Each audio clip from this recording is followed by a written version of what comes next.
Sir के की unit तक हो गया था। ठीक है,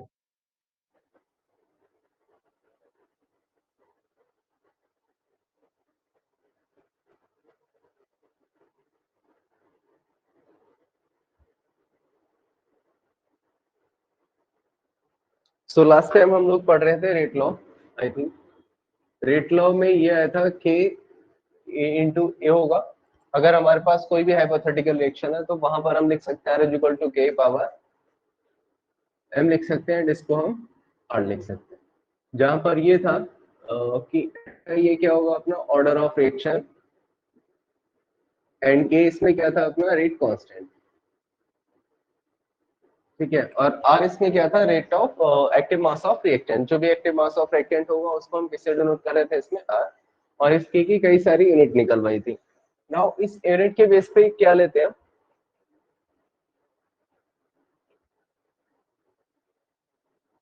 कुछ जगह पर इसको देखना है अपने को।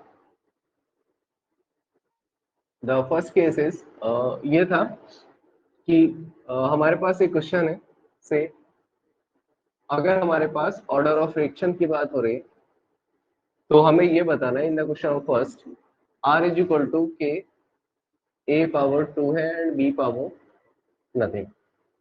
और सेकेंड हमारे पास ये था are is equal to k a power 3 है एंड बी पावर 2 है।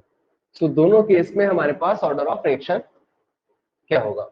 अगर हमारे पास r is equal to k power 2 है एंड बी है, and r is equal to k power 3 and b power 2 है, तो इन दोनों केस में ऑर्डर ऑफ रिएक्शन क्या होगा अपने को ये फाइंड आउट करना है या अपने को ये बताना है।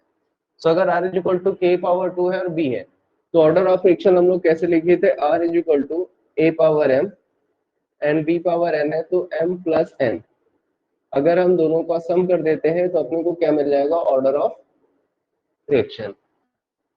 ठीक है, अगर हमारे पास कोई रेट लॉ है और उस रेट लॉ में हमने अगर पावर का सम किया है तो पावर का सम क्या होगा अपना ऑर्डर ऑफ रिएक्शन होगा। सो बेस्ड ऑन दिस, इस फर्स्ट वाले में अगर हमारे पास r is equal to k a power 2 और बी पावर नथिंग है, तो हम यहाँ पर पावर का सम करते हैं तो अपने को क्या मिलेगा 2 plus 1, and the order will be इस केस में थर्ड ऑर्डर। हमने 2 यहाँ से लिया 1 यहाँ से लिया, तो 2 प्लस 1 क्या हो जाएगा अपना थर्ड ऑर्डर। ऐसे ही इस केस में अगर हमें ऑर्डर ऑफ फ्रिक्शन बताना है तो 3 प्लस 2 लेते हैं और अपने को क्या मिल जाएगा फिफ्थ ऑर्डर। ठीक है, तो 2 पावर 1 दोनों का सम क्या क्या हो गया थर्ड ऑर्डर, 3 प्लस 2 दोनों का सम क्या तो क्या हो गया फिफ्थ ऑर्डर। अगर हमें ऐसे कोई भी क्वेश्चन मिले जहां हमें ऑर्डर ऑफ रिएक्शन बताना हो और ये लिखा हो, तो उसके बेस पे हम इसमें ऑर्डर ऑफ रिएक्शन निकाल सकते हैं। द सेकेंड पार्ट इज, मतलब इसी क्वेश्चन को ऐसे भी मिला जा सकता है that k का वैल्यू गिवन है 2.0 into 10 power minus 5 second inverse, and the next example can be like r is equal to 3.05 into 10 power 5 mole litre inverse second inverse. So अगर हमारे पास के का ये वैल्यू गिवन है या के का ये वाला वैल्यू गिवन है, तो इसमें अगर हम ऑर्डर ऑफ रिएक्शन निकालेंगे तो हम इसमें ऐसे केसेस में ऑर्डर ऑफ रिएक्शन कहाँ से निकालेंगे, जो हमारे पास यूनिट गिवन है। यहाँ पर यूनिट है हमारे पास second inverse, and we know that कि सेकेंड इनवर्स जो यूनिट थी वो हमारे कौन से ऑर्डर की रिएक्शन थी, फर्स्ट ऑर्डर की। इस बेस पे क्योंकि यूनिट सेकेंड इनवर्स है तो ऑर्डर ऑफ रिएक्शन हमारा क्या हो जाएगा इस केस में फर्स्ट ऑर्डर। या फिर ये वाले में अगर हम यूनिट को कंपेयर करते हैं तो ये यूनिट जो थी वो हमारे कौन से ऑर्डर की थी, zero order. So one type of the questions we will have like कि हमारे पास कुछ रेट लॉ गिवन हो, वहां से हमें ऑर्डर ऑफ रिएक्शन बताना हो, या फिर हमारे पास कुछ रेट कांस्टेंट गिवन हो जैसे कि या फिर ये वाला, तो ऐसे केसेस में अपने को ऑर्डर ऑफ रिएक्शन बताना हो। अगर ये वाला क्वेश्चन है तो सीधे पावर का सम मार देते हैं और अपने को ऑर्डर ऑफ रिएक्शन मिल जाएगा, और ये वाला क्वेश्चन है तो फिर हम यूनिट को मैच करके बताएंगे कि यूनिट हमारी जिससे मैच कर रही होगी उसी के ऑर्डर की हमारी रिएक्शन हो जाएगी। इन दोनों क्वेश्चन से कोई समस्या है? No sir. ठीक है,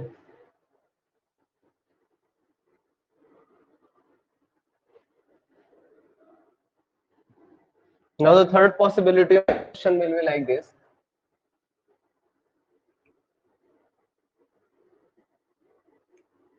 conversion of x to y, शायद एनसीईआरटी का क्वेश्चन आपका। Follow second order kinetics.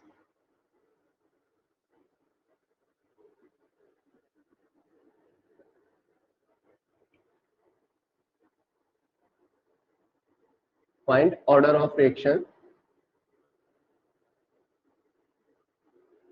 Find change in reaction rate if concentration of X is doubled. ठीक है, ऐसे क्वेश्चंस ज्यादातर आपसे पूछ लेते हैं. We are having a conversion of X to Y and it is following the second order kinetics, right? दो तरीके से क्वेश्चन करेंगे, shortcut method and long cut method, क्योंकि हम रिलेटेड दोनों ही सॉल्व करना है.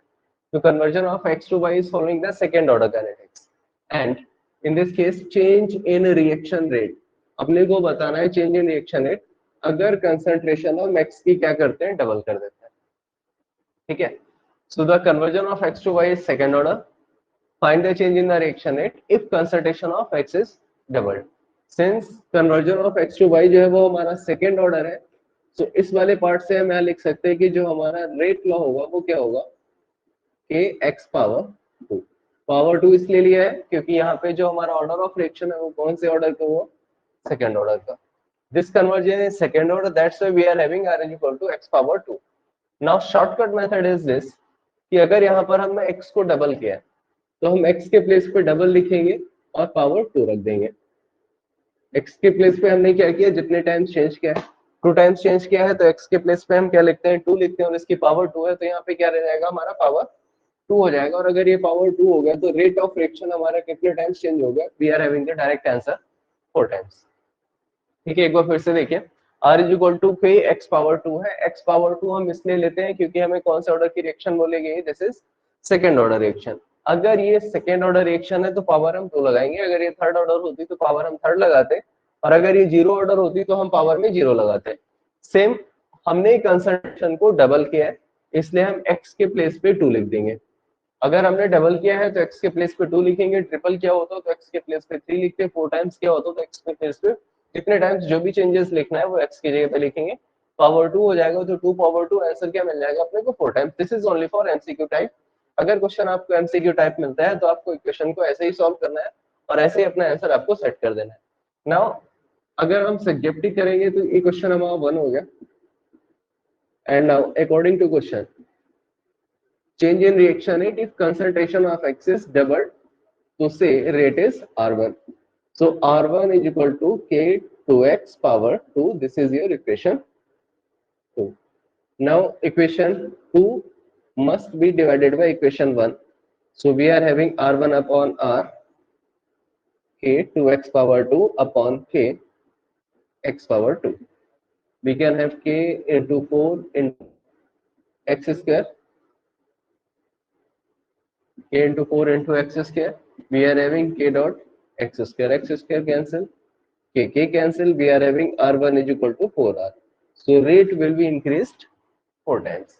The same answer for MCQ question type आपको ऐसे देना है and for subjective type आपको ऐसे देना है. क्वेश्चन समझ में आया? इसका आप स्क्रीनशॉट ले लीजिएगा.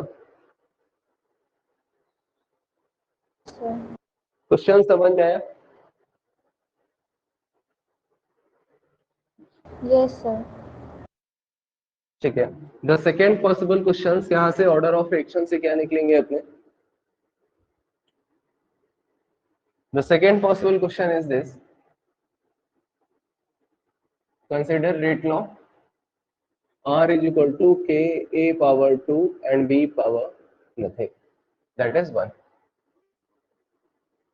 Find change in reaction rate. Consider rate law, R is equal to K power 2 and B. Find the change in reaction rate if concentration of A is doubled. Okay. The second is concentration of A is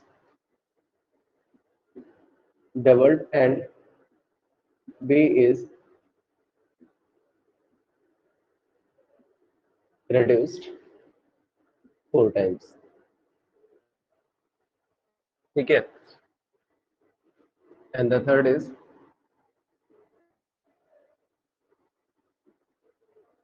concentration of A is reduced by 2 and B is increased by। तो पहला वाला देखते हैं। Rate law है अपने पास का R is equal to A into A power 2 and B। Again shortcut and long cut दोनों लेंगे। Concentration of A is doubled. ठीक है, इन द फर्स्ट पार्ट हमने कंसंट्रेशन ऑफ ए को डबल किया है और बी के साथ हमने कोई चेंज नहीं किया। तो अगर हमने ए को डबल किया और बी के साथ कोई चेंज नहीं किया तो ए को डबल किया दैट मींस ए का पावर डबल किया तो 2 पावर 2 था तो 2 ही रहेगा और बी के साथ हमने कुछ किया नहीं तो अपने को आंसर कितना मिल जाएगा डायरेक्टली 4 टाइम्स। ठीक है, अदरवाइज डिटेल मैथ इसको हम इक्वेशन 1 मानेंगे and concentration of A is doubled. So A को हमने क्या कर दिया 2a तो r को हम मान लेते क्या हो जाएगा r1। सो क्या लिखेंगे हम 2a power 2 b this is our equation 2। इस 2 को हम 1 से डिवाइड कर देते हैं।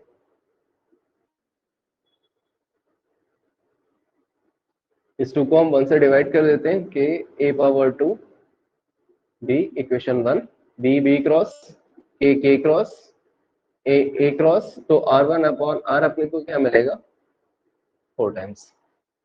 ठीक है, गिवन रेट लो ए को डबल किया आर को r1 मान लिया तो r1 इज इक्वल टू के 2a पावर 2 b और r को हम क्या लिख सकते हैं k पावर 2 b तो r1 upon r is equal to क्या हो जाएगा 4। Any problem with this? No sir. ठीक है, सेकंड वाला मैं बताऊंगा, थर्ड आपको खुद करना है। तो सेकंड वाला फिर से एक बार ध्यान से देखिएगा। Concentration of A is doubled. A को डबल किया है and B is reduced 4 times. So अगर मैंने ए को डबल किया है और बी को 4 टाइम्स रिड्यूस किया है तो ए को डबल किया है 2 times 2 power 2 and b is reduced 4 times. 4 time reduce किया है तो क्या हो जाएगा 1 अपॉन 4। नाउ ये और ये कंप्लीट क्रॉस हो जाएगा दैट 1 आएगा। 1 आने का मतलब रेट के ऊपर कोई भी फर्क नहीं पड़ेगा। नाउ अकॉर्डिंग टू क्वेश्चन ए को किया है बी को 4 टाइम्स रिड्यूस कर दिया है तो रेट को मान लेते हैं R2। So we can say R2 is equal to k 2a power 2 और b अपॉन 4। ये हो गया हमारी इक्वेशन 2। ए को डबल की है बी को 4 टाइम्स रिड्यूस कर दिया divided by r1। Again equation 1 भी पहले थी हमारी a पावर 2 b रहेगा दिस इज इक्वेशन 3 1 डिवाइड कर देते हैं k cancel a cancel b cancel r2 upon r1 बचेगा 4 बाय 4 क्रॉस 1 तो R2 जो है ना क्या रहेगा R1 यानी रेट के ऊपर कोई फर्क नहीं पड़ेगा अगर हम ए को डबल कर देते हैं और बी को 4 टाइम्स रिड्यूस कर देते हैं। क्वेश्चन में कोई समस्या? All these questions are very important for you. ठीक है, थर्ड वाला बताइए फिर क्या आंसर आएगा। A is reduced by 2 is increased by 2। Third question का आंसर आप बताइए। A is reduced by 2 and B is increased bye.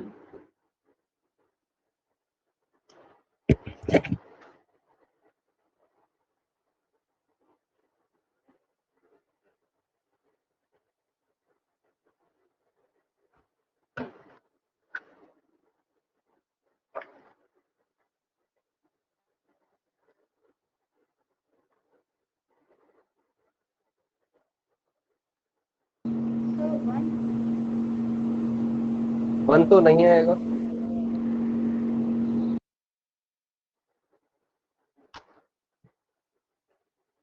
ए को आपने रिड्यूस किया एंड बी को इंक्रीज किया तो 1 कैसे आएगा?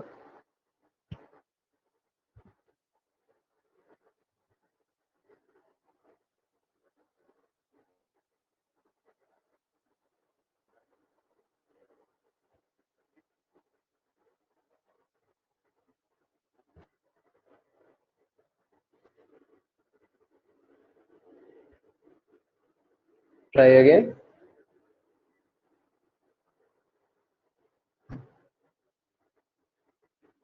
कितना आया?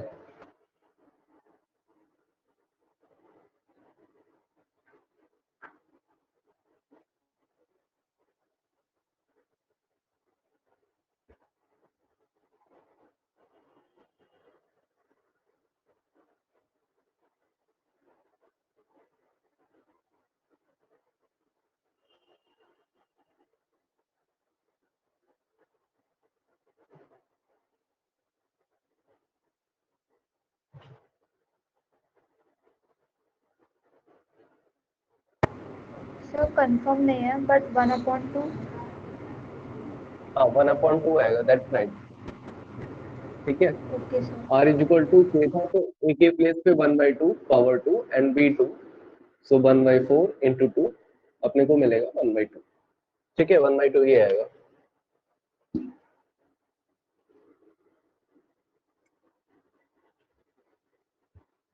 द नेक्स्ट क्वेश्चन इज, यही से मतलब रेट लॉ से बेस पे थर्ड क्वेश्चन अपने को मिलेगा प्रैक्टिकल डिटर्मिनेशन। तो हम लोग ये प्रैक्टिकल डिटर्मिनेशन कैसे करेंगे, ऐसे क्वेश्चंस में ना आपको ऑलवेज एक टेबल दे दी जाएगी। Again these are your NCERT questions, तो थोड़ा ध्यान से देखिए। ठीक है, इसमें आपको कुछ कंसंट्रेशन गिवन होंगी, कंसंट्रेशन ऑफ ए बी, और वहां पर आपको रेट गिवन होगी। ऐसे आपके पास हमेशा एक टेबल होगी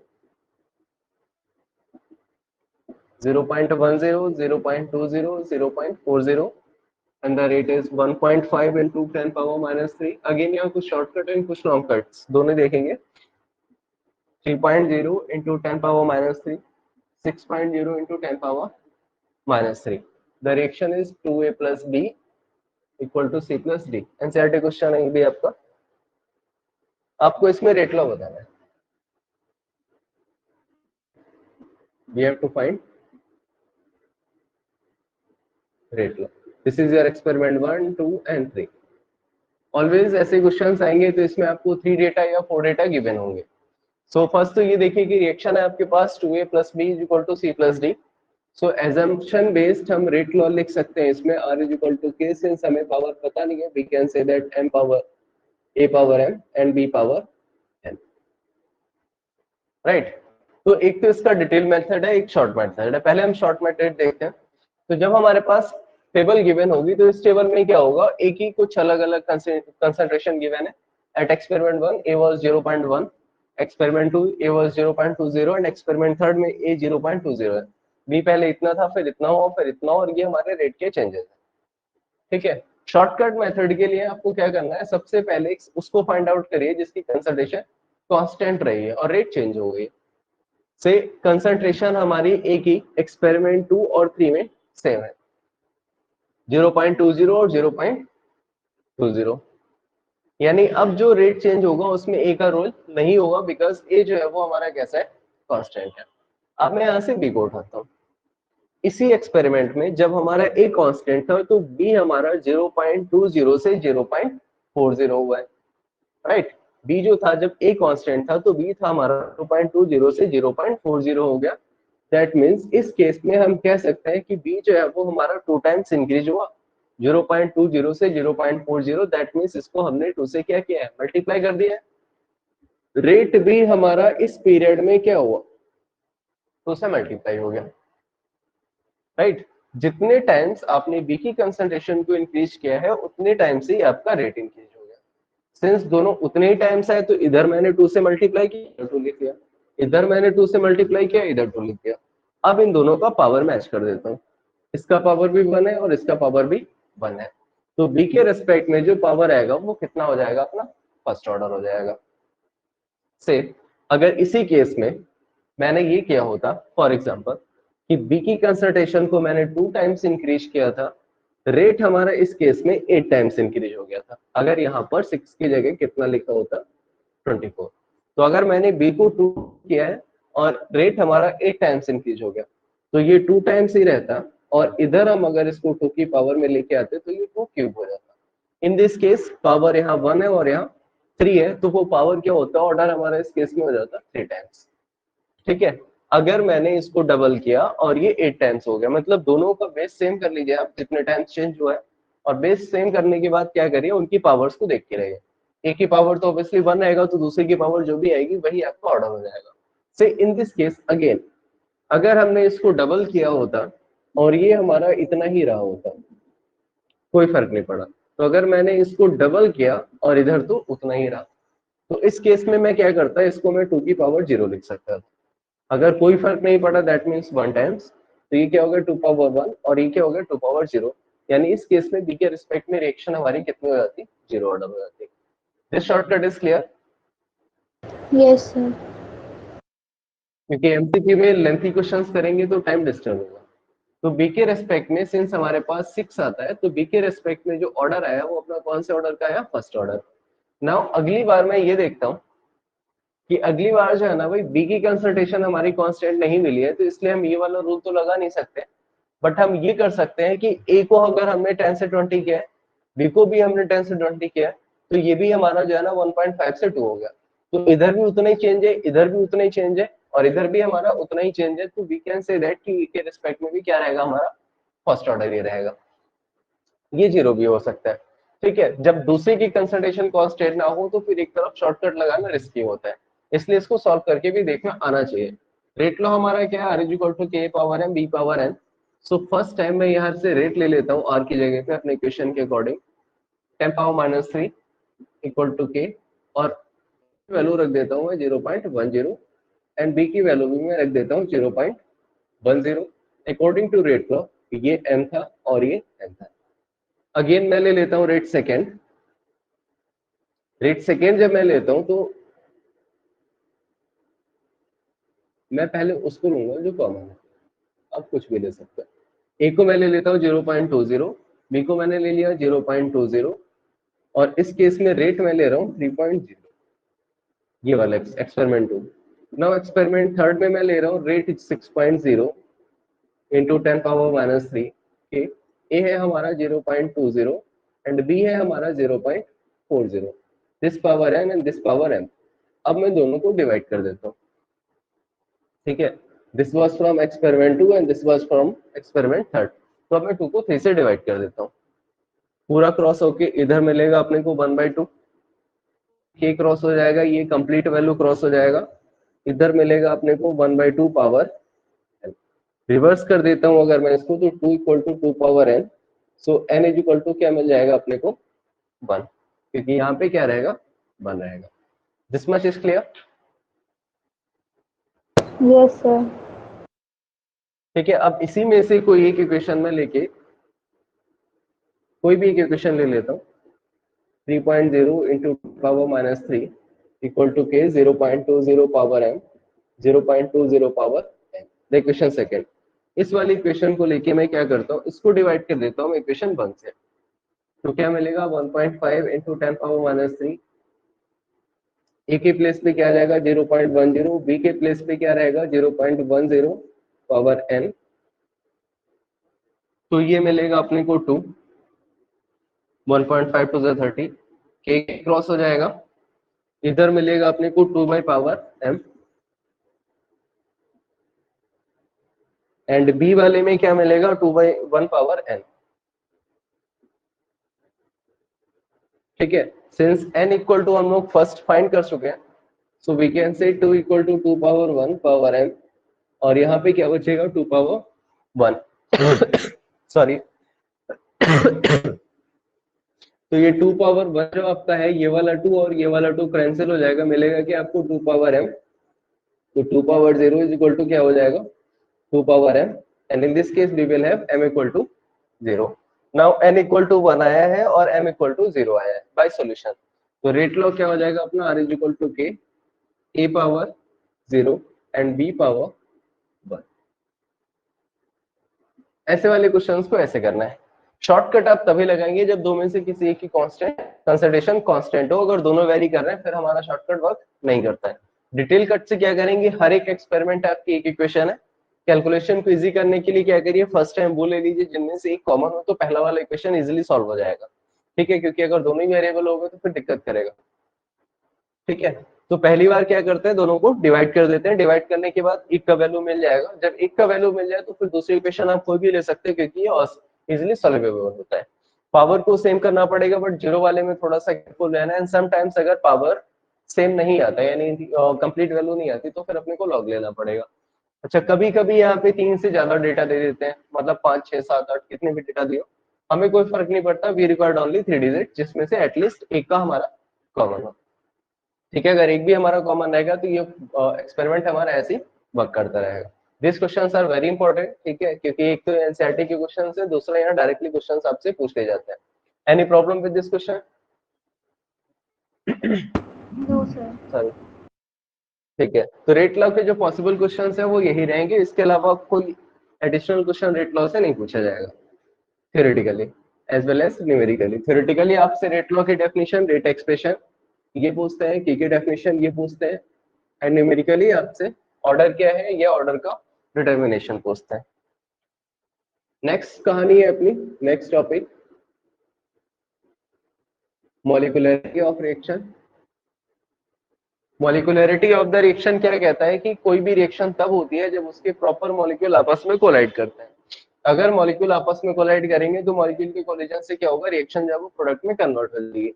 से अगर हमारा PCl3 जो है वो PCl5 PCl3 प्लस Cl2 में कन्वर्ट होता है, या फिर हमारे पास H2 प्लस I2 आपस में रिएक्शन करके क्या बनाता है, 2HI बनाता है। तो मॉलिक्यूलरिटी यानी ये वाला कॉन्सेप्ट ये एज्यूम करता है कि रिएक्शन तभी हो सकती है, यानी PCl5 PCl3 प्लस Cl2 में तभी जा सकता है, या H2 plus I2 equal to 2HI में तभी जा सकता है जब ये वाला मॉलिक्यूल किसी न किसी के साथ कोलाइड कर रहा हो। सो इस कॉन्सेप्ट के बेस पे कि PCl5 यानी पहले वाले में केवल एक अकेला रिएक्टेंट है, तो फर्स्ट वाले को हम क्या बोलेंगे, that it's unimolecular reaction.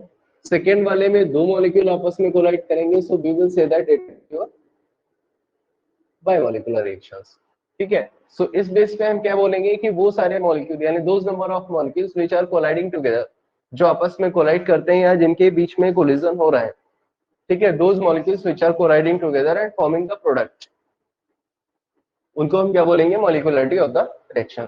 That is in this case H2 and I2 is colliding together, H2 I2 के साथ कोलाइड कर रहा है and forming the product that is 2HI। So when H2 and I2 colliding together and they are forming the product, so we will say that H2 plus I2 equal to 2HI मिलेगा, and इस case में जो reaction की molecularity है वो क्या होगी, हमारी 2 होगी, ठीक है। तो डिफाइन ऐसे करेंगे, the number of molecules those are forming the product and colliding together, those number of molecules which are colliding together and forming the product is called molecularity. And molecularity assume that the reaction can occur only when these molecules collide together. से कि हमारे पास H2 है, तो ये hydrogen का molecule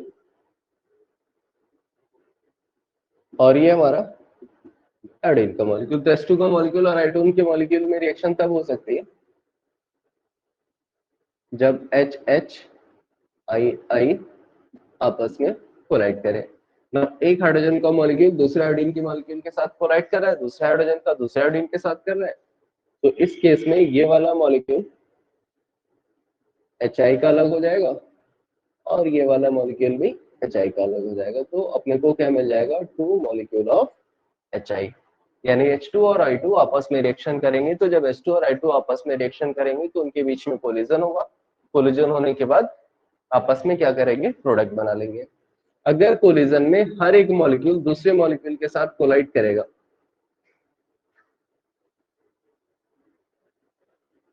तो इसको हम क्या बोलेंगे, प्रॉपर सिमेट्रिक कोलिजन।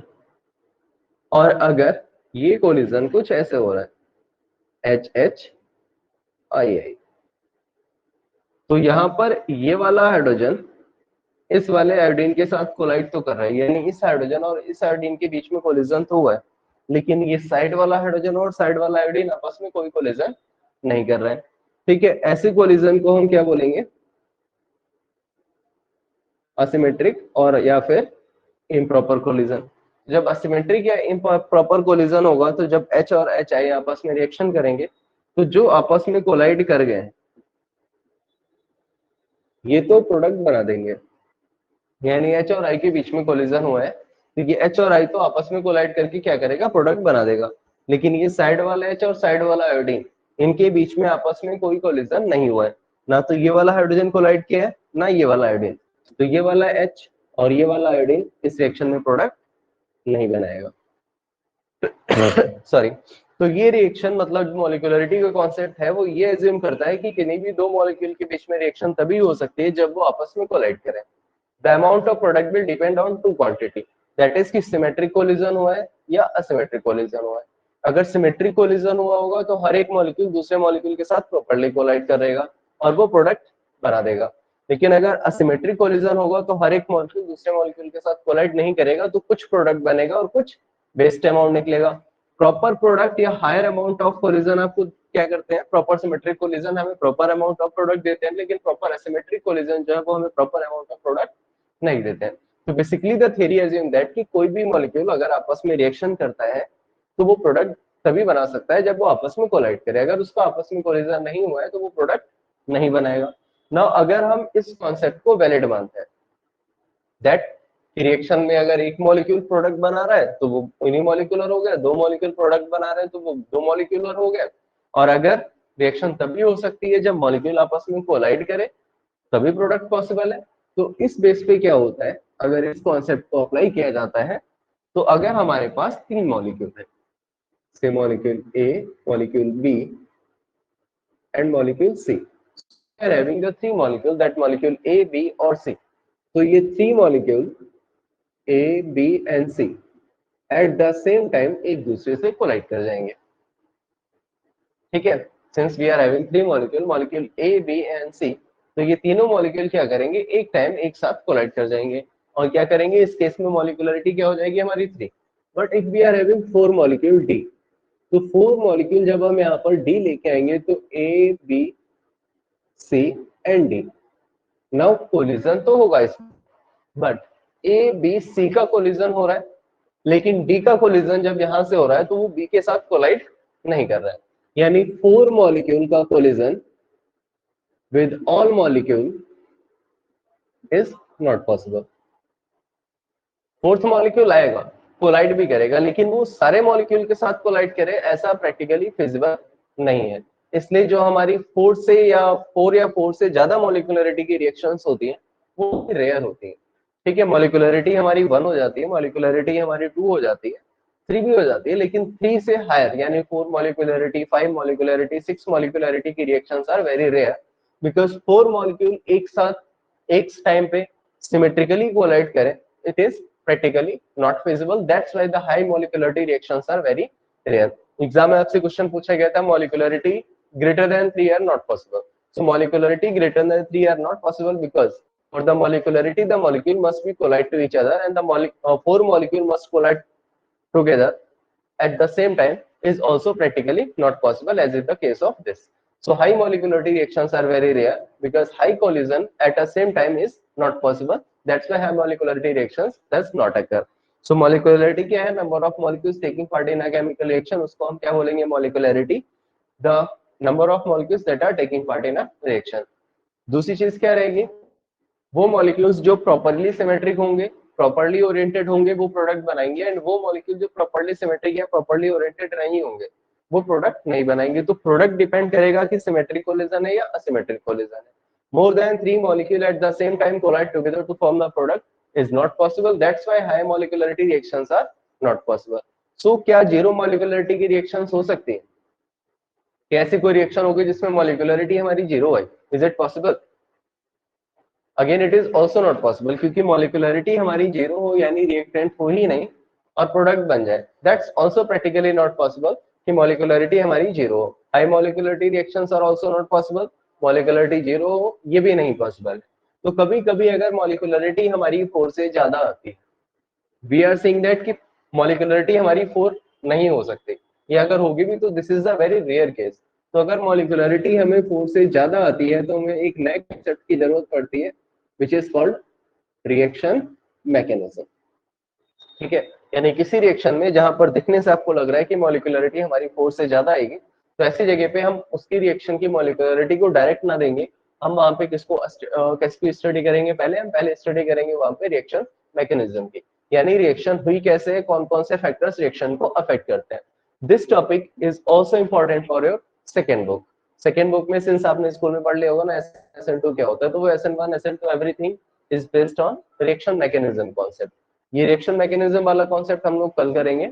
आज वाले टॉपिक से कहीं कोई दिक्कत हो तो आप बता दीजिए। No sir. ओके, तो समझ में आ गया ना इतना सब? Yes sir. इसके रिलेटेड टॉपिक आपको होमवर्क में करने हैं, मैं भी आपको होमवर्क भेज दूंगा, ठीक है, कर लीजिएगा। Thanks for joining. Okay, sir. Now you can leave the class. Thank you, sir. Welcome, बेटा.